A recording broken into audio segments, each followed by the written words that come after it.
There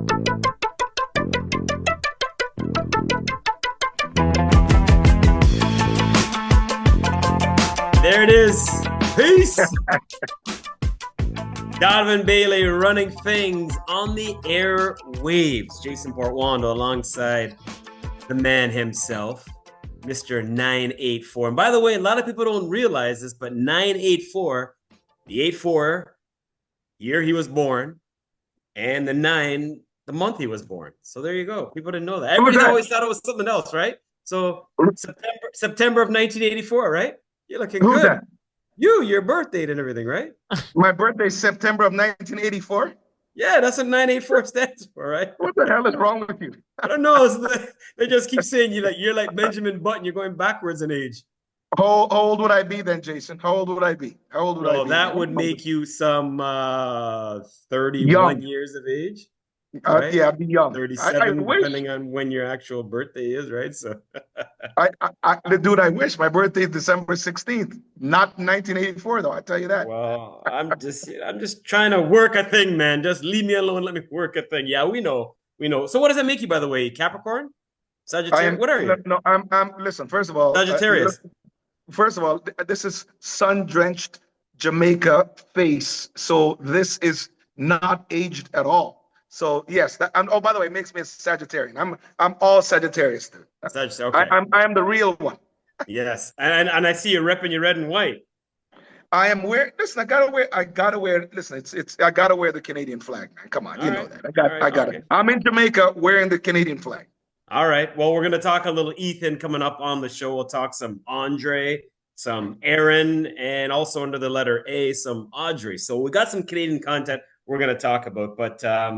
Yeah, track and field is hot, man. I mean, we're looking forward to Oslo's coming up. We got the double dip happening, Oslo and Stockholm. But man, oh man, every week it seems like we're getting a different athlete of the week, if you will. And there's another new name that's going to get to the forefront. And you know what? Let's jump right in and talk about our race of the week. As always, brought to you by our good friends at Biopods. Check them out, biopods.com, and you too can empower your every step. Let's go. Curly in the white, in the black rather, has got some running to do, but Trayvon Bromell's running away with this one at the moment. Good running on the inside from Assemi, but Trayvon Bromell stalling this one and destroying that field. And look at the time, 9:84. If that's confirmed, it's the fastest time in the world this year. Yes, it is. It is confirmed, and it is the fastest time this year. So we erase Abdul Saminu out of the picture. He had a 986, but Donovan, obviously you watched the race. You're going to break it down for us. The 984, obviously those numbers special to you from 96, obviously, but the way he did it, he eased up, I'm going to say over the last, 10 meters? Well, let's just address, let's just address 984. So 984, okay. 30, almost 30 years ago was the fastest time in the history of the world. We know that. And I was fortunate to have that record. But I think what was special to me was so the number itself is special to me. You know, more importantly, the victory and having the world record probably had, it was of more significance, because now we're in a place that this time has been ran by a few really good, talented athletes. And one of those talented people we're talking about is Trayvon Bromell. Now, Trayvon Bromell was the future of track and field a few years ago. I mean, when he ran in college and Andre beat him, I mean, those two guys, what we thought we'd seen was, a generational rivalry budding at the university level. Right. And obviously what has happened is, Andre's gone on and Andre's done pretty decent. And what Trayvon's done, he's shown incredible signs of brilliance, and then get taken up by injuries. And believe me, I know what it's like to have my career being completely ended by injuries, my Achilles to be exact. And I think that Trayvon was having some same Achilles injuries. So for me, the race of the week this week, Jason, is so special because I'm so elated and happy to see Trayvon throw his hat in the ring again. Not just throw his hat in the ring, executed like incredibly. The old Trayvon came out, you know, like executed so well, went through and drove through his phases, and run the fastest time of the year, man, and make it look easy. As you said, I mean, he ran so good over the first 80, 90 meters. He decided to relax and shut it down a little early. So I'm just saying to you, if you're doing that, and you're running 984 at this time of the season, right. Then it's funny because we talked about it. I think we talked about it last time we taped that it seems like, especially in the men's sprints, every week you can have a new favorite guy. Every week you can have a new favorite star. But again, I you know, as an ambassador of the sport, and someone who loves the sport, and someone who loves to cheer on the young generation, or the generation of now, I'm so happy to see Trayvon throw his hat in the ring, running 984. You know, so now you've got him, you've got Sambini, you've got, man, listen, you Kishane, I'm sure we'll discuss that. I mean, we'll have all the guys now throwing down the gauntlet and sending messages. You know, and getting ready, man, getting ready for the season, getting ready for the trial, each country's trials, and then of course for the circuit. So I mean, I'm liking what I'm seeing, loving it. Eseme, Omanyala, Africans were 2-3, rounding out the podium. This is a good field. Brandon Hicklin was in there. Fred Curley was in there. The youngster Courtney Lindsay was in there. So this wasn't like he beat a bunch of slouches. I mean, the only thing he was actually racing, as we all know, was turns out to be the teletimer, because nobody was near him. But does this signal that perhaps, you know, he's back and he's yet another one to consider this year? Running 984 against that field is absolutely throwing down the gauntlet. Absolutely. Okay. I mean, it's incredible for him to address the race, execute the race against that field. Everybody had the same elements. I mean, the weather was very good. You know what I mean? Yeah. The weather was very good. I just want to make sure that people don't mistake me, mistake what I say. Right. And so again, running 984 now is incredible. And yes, Jason, he's thrown his hat in the ring to let everybody know and to send out the warning shot that, you know, he might have been gone, but he was still here. Yeah, Stadio Olimpico was lit. Legal win. We talk about the win, and you clarified that in our last show. Anything 2 seconds or less is a legal win. Win was 1.1. Perfect. So perfect win. Perfect conditions. Yes, I agree. So perfect. Trayvon Bromell, got to give you it up. Give it up to you. Give you your flowers for the week. 984. You are the fastest man thus far. Let's switch gears and head to Jamaica. Their nationals end of the month, and just kind of warming up to the task. We haven't seen a lot of Kishane Thompson this year, but what we saw recently at the Racers meet, that was impressive. Man, again, we like to talk about quality over quantity. So not a lot of races for him, but get your impression on what he was able to do.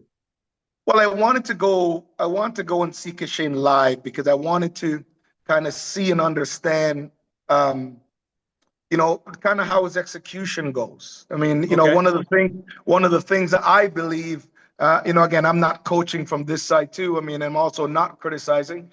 One of the things that Kishane is incredible at is executing, the first two phases of a race. But then, he's always had a problem with either relaxing or pressing. What I saw is an absolute improvement of that. And I'll tell him one thing, Kishane, you don't have to lean for the line. In fact, what you should try and do is run 105 meters every single time. At the end of the day, you have way more power than probably anyone that's competing right now. Your first 30 meters is you're going to be up and with everybody. And he has, and at his top speed, he separates from anyone that's competing today. I mean, maybe Oblique Seville, Oblique would be out. Oblique would be out on him when both of those kids are are at top speed, or if they execute the first two parts of the race good. But what I saw running 988 was good. I think that he can run a lot faster. I don't think he should be reaching for the line, and I think ultimately for him, the thing that worries me and will always worry me about Kishane is race rust, or when he gets to 80 meters, he's either pressing or looking for the line. You have enough power, man. You have enough power to run through the line and run 9.7, 9.8 every week. Impressive. So he goes 9.88. Oblique runs 9.97. So top two, both sub 10. And for Oblique, this is kind of a confidence builder because he had a bit of a niggle, he said, that took place in, I think it was Atlanta, where he was running in one of those outdoor races. And now you get the confidence to say he's okay because, as we talked about, end of the month, so 3 weeks from now, as we tape this, basically a couple weeks from now, we got the Nationals coming up. A couple of Africans running out the third and fourth spot. Even Bayanda Walaza, the youngster, was able to get to Jamaica and put in a decent effort. Well, hey man, Bayanda, hey, you came to the other motherland. I mean, this is my motherland. I mean, this is the little motherland. This is where sprints and sprinters are made, and it's good that this young man came here, showed up, and did great. I mean, the stadium was packed. Right. Packed. And as you know, Jamaicans are rabid track and field expertise and fans. I'm going to say expertise and fans because they love you and they'll tell you about yourself, but they'll also cheer you on. So yeah, the competition was great, and it's great to see the stars, the current stars, the past stars, and the future stars being able to come here and show up and run well. I mean, this other kid, Brian Lavelle. I mean, yes. I know I'm skipping for a little bit, but okay. He's doing great, man. I mean, really impressive running 19.7, although it was windy. Yes. In the deuce. I mean, he ran 10.0. I don't know if he run sub 10 yet, but he ran 10.0 and he ran 19.75. So I think that the Jamaican trials for the World Championships is going to be really, really hot, man. With Kishane, with Akeem, with Brian. I mean, Johan looks like he's still there. Oblique, obviously, him and Kishane should be 1-2, but we'll see how that goes. But the Jamaican team looks very, very, very good, man. Yeah, I echo your sentiments there with Level. I mean, Lavelle 19.79, the win was a bit much. It was 2.5, so 2.5, not a legal win, but sub 20 still nice to see. And even Christopher Taylor, don't forget, he's been gone for a minute, 2-year suspension. Right. Mm-hmm. Came through for second, 20.39. So you're right. So things are definitely bubbling up, as we like to say, and diddling up. I'm going to say bubbling up because it was in Jamaica, so I'm a bubble. And I mean, 15,000 strong were there. They were impressed with what the guys were able to do. Sharika, I mean, geez, Audrey Leduc, the Canadian, gave her a bit of a challenge, and then all of a sudden, Sharika was like, all right, don't at that. And she just pulled away, and it wasn't even close in the end. I got to tell you, though, I mean, Sharika, I'm very certain that she's still going through final stages of prepping and speed work right now.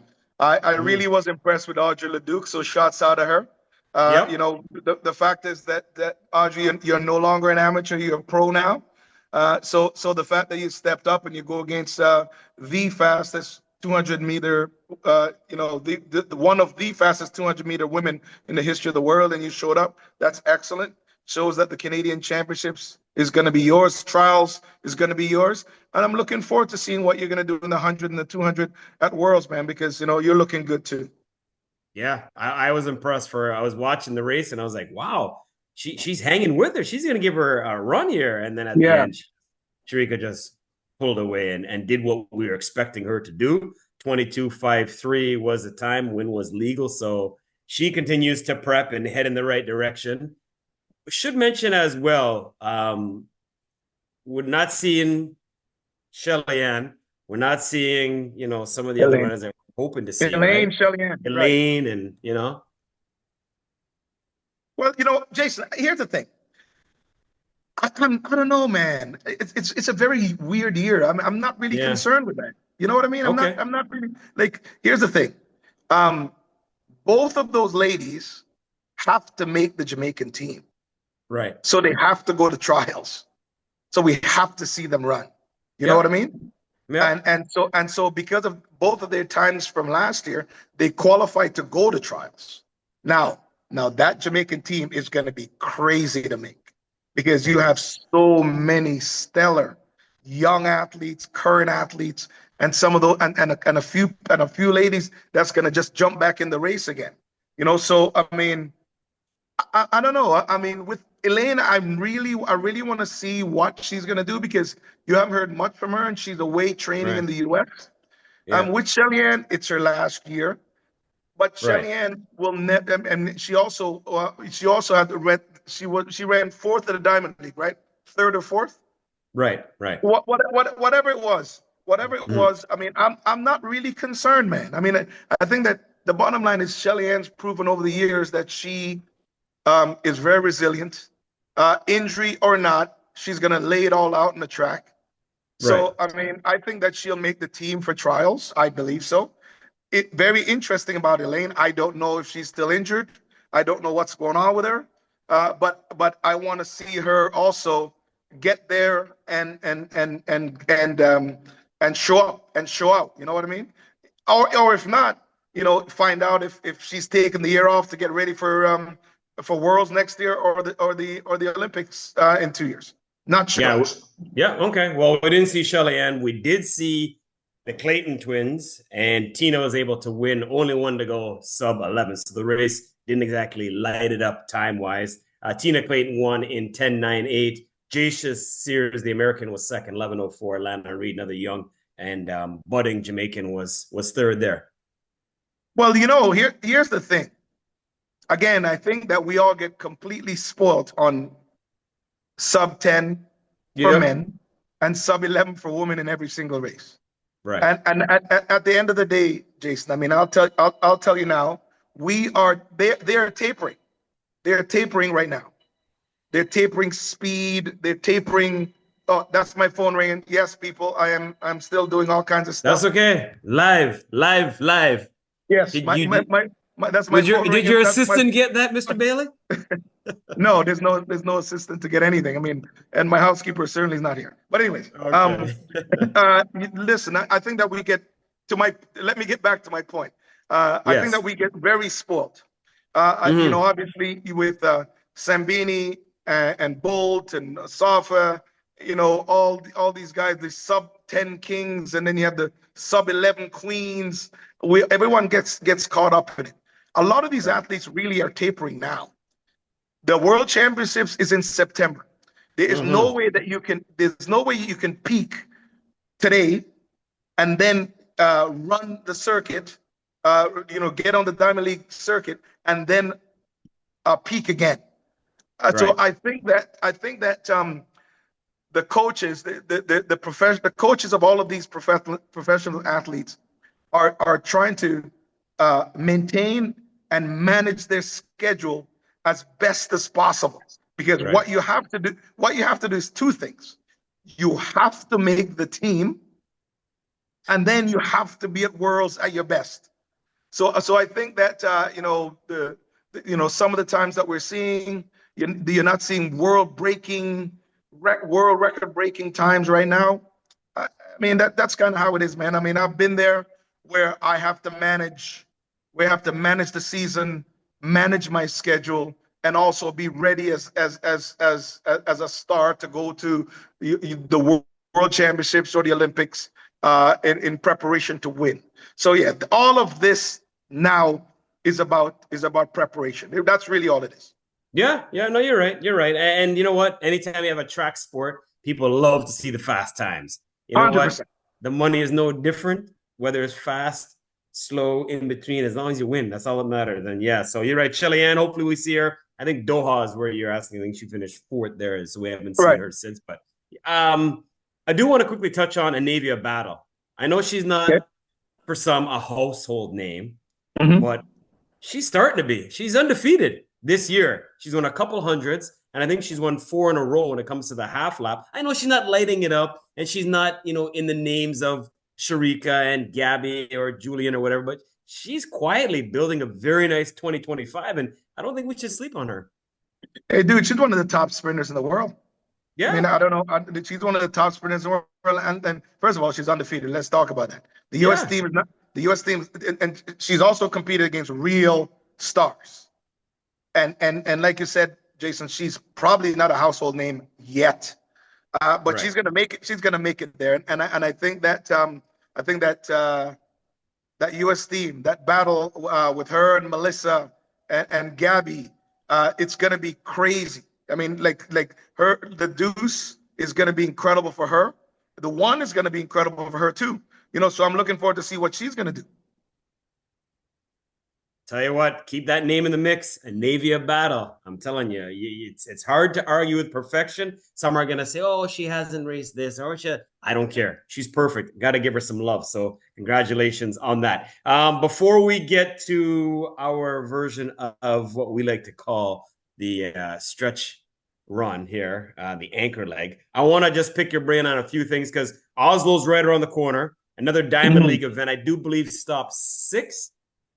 Trying to count them off quickly, man. I do believe stop 6. Oslo, double bill because we got Oslo and we got as well Stockholm. I can't wait. I know we don't jump a lot on this show, but I'm going to jump for the 400 guys because we're going to have Karsten Warholm, who is the world record holder when it comes to that discipline. We're going to have Rai Benjamin, who is, going off the top of my head now, the Olympic champion, right? He's world champion. Or is the Olympic champion? The Olympic champion. He's the champion. Right. And then we have the Diamond League champion as well, Alison Dos Santos. So it's very rare you get top athletes like that. They're going to run the 300 meters in terms of the hurdles. Then they're going to come right back around the 400 meters in the hurdle as well. So overall, going into Oslo, we have like 9 Olympic champions that are going to take part in this Diamond League stop. Listen, man, Oslo has always been one of my favorite places to run. It's, one of my boys, a guy named Steiner Hohn, he used to be he was a high jumper when I competed. He's the one that runs the meet. So he's a very good friend of mine. So I always support that meet.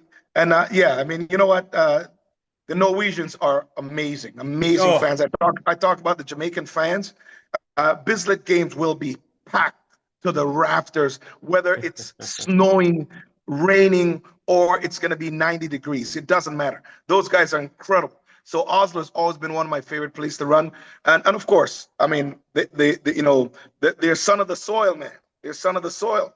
I mean, they're world record holder. They're Olympic champion. It's going to be great for him to go up against his 2 main rivals. Exactly. So I mean, you know what? So it is great for the sport. It is great, for the audience. It is great in preparation for the World Championships because we're going to see what Japan's going to look like. I mean, we have 3 athletes who for sure are going to make, who's for sure going to be the top athlete of their nation, which means that there's no one in their way for them to meet again, in September in Japan. So I am definitely looking forward to that, and it will be great to see these 3 incredible stars go at it in Oslo with the rabid fans. Yes, exactly. And Julian Alford, I mean, just throw her into the mixer. We're talking about these various stars. We're going to see her in the 100 meters for the first time this year. So that's going to be awesome. I think she's planning on running in both Oslo and Stockholm. So she's going to do the double there. Looking forward to the Canadians. We talked about Ethan being a part of the throwing events, Andre and Aaron on the track. So a little bit of everything. Well, I got to tell you, man, I mean, well, first of all, Ethan he's going to throw it out of the park. Love it. He's going to throw it the track, man. It's absolutely incredible. And I think that I think it's also time for Julian to send a message. Just saying. Just saying. I mean, she's ran the 4, she's ran the 3, she's ran the deuce. Yeah, she's gonna send a message, Jason. Mark my words. Better put some money on Julian. I was just gonna say, I would be shocked if we don't have our next edition of Donovan Bailey running things and not talk about her winning, I would be shocked. Let's just say it. And by the way, we ask you please continue to like, share, follow, download, subscribe, do all of that stuff on Track and Field's hottest podcast, Donovan Bailey running things. Time now to run that anchor leg. A cleaning stage with Donovan Bailey is pouring it up. All right, time to hit you with some quick hitters, if you will. A little game of big deal or no deal. First up, there's a 17-year-old in Kingston, Ontario, who is lighting up the track, ran a 10.38 100 meters, breaking a 31-year-old Canadian record set by somebody you know really well, Carlton Chambers. Yeah, big deal, dude. Come on. Huge deal. Huge deal. I mean, huge deal when you're a sprinter.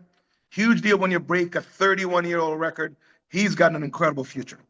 All right. So he goes 10.38. Wyatt Lee, by the way, is the 17-year-old's name out of Kingston, Ontario. Oh, I thought you mentioned his name. Sorry, Wyatt. No, I didn't. It's okay. I didn't get to, but I definitely are gonna. We call that. I know his name well, man, for sure. Yes, yeah, Wyatt Lee. So is it true? My people in Ottawa. Okay, so people are saying he could be the next Andre DeGrasse. Little too early for that. I know he's got the record in the deuce as well, but is it a little too early for that to be? How is he the next Andre DeGrasse when Andre DeGrasse is not the next Donovan Bailey? Okay, we'll move on. I mean, who has the Canadian record here? Yeah. Who has world record beside his name? Who has a couple of world records? Anyways, listen. Okay, listen, kid. Let's just say I'm messing with y'all, man. I'm messing. Here's the thing. You know what? Whomever he wants to be next, I'm gonna be cheering for him. I was gonna say one of us has world record beside our name on this show, and it ain't me. It ain't me. There's your hint. It ain't me. Well, one Canadian has that, by the way. Yes. All the Canadians ever. Right. Okay. Big deal, no deal. There's a 13-year-old. I'm gonna get the name out there right away. She's in 7th grade. Okay, she's in 7th grade. Her name is Cameron Daly. For her discipline at that age, she is breaking every record possible. Get this. She ran a 400 in 51.67, and she is 13. Huge deal. Big deal? Okay, thank you. It's not even big deal. That's a huge deal. I mean, listen. Here's the thing. Every single time, regardless of what happens in the future of any athlete's life. Okay. Anytime you have generational talent, and you have someone young and doing incredible things, there is no reason whatsoever that we shouldn't be cheering these athletes on. Congratulations. Continue your hard work. Continue your good work. Continue running fast. She's unbelievable, man. She is unbelievable. Now, to put this in perspective, a time of 51.67, I'm not saying she's up there with like the Lebrones of the world or the Femke Bowles of the world. Femke, by the way, she's trying to narrow that gap in on Sydney, by the way. But still, the second place runner in that event, so she won in 51.67. The second place runner ran in 53.55, nearly 2 full seconds behind. That's crazy. By the way, that's a 400 meters flat, right? Yes, sir. That's incredible, man. I mean, she's 13. That's incredible. So it's huge, not just a big deal, huge deal. And she's also run 23.76 in the deuce. That's fantastic. She's 13. That's all I'm going to say. She's 13. That's fantastic. Last one for you. Big deal or no deal? We had, speaking of young stars, we had that high schooler, Clara Adams. She's 16 years of age. Okay, to put this in perspective, she won her 400 in 53.24. She's 16. The 13-year-old won 51.67. Anyways, she won, but then was disqualified because of her celebration. She got out an extinguisher and she was extinguishing her shoes, which we've seen that done in the past, right? So, big deal, no deal? Well, I think it's a big deal for her. I think it's a big deal for our sport. If she didn't impede any of her competitors during the competition and after the competition, she celebrated, there is nothing wrong with that. I believe that we're getting so soft. I mean, I think that we had, like in our sport, rivalries are great. Talking trash is great. as long as you do not impede your fellow competitor, your fellow rival during competition, you should be able to say, I get it, I understand, and maybe they're trying to nip things in the butt. I get that. But there's no reason whatsoever that this child should be disqualified. There is none. I mean, like, again, the rule: if you impede someone's progress, right? If during competition, then yes, then I would say yes, suspend her, absolutely. But if she got in the blocks, ran her heart out, competed, passed the line, won, she can celebrate how she wants in my books. I'm glad you brought up the I word, impede, there, because I'm a track guy, whether it be 2 legs or 4. And there are 3 I's you cannot do in racing. You cannot impede, intimidate, or interfere. So you're right. I'm just wondering, maybe the fact that she was 16 comes into play, and they don't want people at that age doing things like that. Jason, sometimes it is volunteer officials. Okay. Sometimes it's officials who have been in that seat for 25 and 30 years, and sometimes they need a new, fresher pair of eyes in those chairs, and also embracing, some of these kids, embracing social media and their following and all of that stuff. Right. If you did not do something during the competition, the middle of the competition, you should be fine. All right, that's just my opinion. Okay, fair enough. 3 more as we wrap things up. Aaron Rodgers, now officially the quarterback with the Pittsburgh Steelers. Are the Steelers going to make the playoffs? They're in a tough division with Cleveland. Well, not Cleveland, but Baltimore, Cincinnati as well. Can Pittsburgh make the playoffs with Aaron Rodgers? Is Tomlin still there? Yes, sir. Yes. Okay, fair enough. I like the way you just wrapped that up. Tennis. I know you watch your tennis. The French Open. Coco Gauff recently beat the world's #1 player, Aryna Sabalenka. After the match, Sabalenka said, no, she didn't win. I lost. She didn't beat me. I just wasn't good at my game. Are you cool with comments like that? Would you ever tell an athlete after, a race, you didn't beat me, I just wasn't on my game today? Is that fair or foul, what she said? Well, funny enough, I have won races where people have said the same thing. Okay. It is. I think it's. First of all, man, Coco Gauff is one of the best tennis players out there. Yep. The fact is that she showed up at Roland Garros and played the game. I don't remember. I watched the match, Jason. I don't remember her getting her tennis racket being extra bigger. I don't remember seeing someone. I don't remember seeing someone jumping out of the stands to help her hit the ball back. It was 1v1. It is sour grapes. At the end of the day, it's not good. But here's my advice to Coco Gauff. You're in her head now. You are in her head, rent-free, right now. And the champ, Donovan Bailey, 5-time World Olympic champion, is telling you this. You are in her head. So every time you play her, just remember this victory, and listen, leave it all there on the court, man, because you're now in her head. Trivia question for you. Mm-hmm. The last American lady to win that event singles was Serena. Mm-hmm. I just gave you the answer. Never mind. I was going to say what year was it, but it was 2015. But anyways, I messed that up. But Serena Williams. Oh, Serena 2015. I got it. There you go. Somehow I knew you would get it. Anyways, last thing I want to ask you, U.S. Open, they're going to tee it up this weekend at Oakmont, and they have a par 3 that is 301 yards. Have you ever played a par 3 that long in your life? And if you have, what kind of club did you use? A 300-yard par 3, no. Isn't that crazy? Well, I mean, well, first of all, if it's a 300-yard par 3, I have to pull out the driver. I mean, I've got to pull out. Exactly. I got to pull out the driver. Hopefully, I hit it straight. If it's a good one, then I'll drive the hole. So I mean, it's not bad.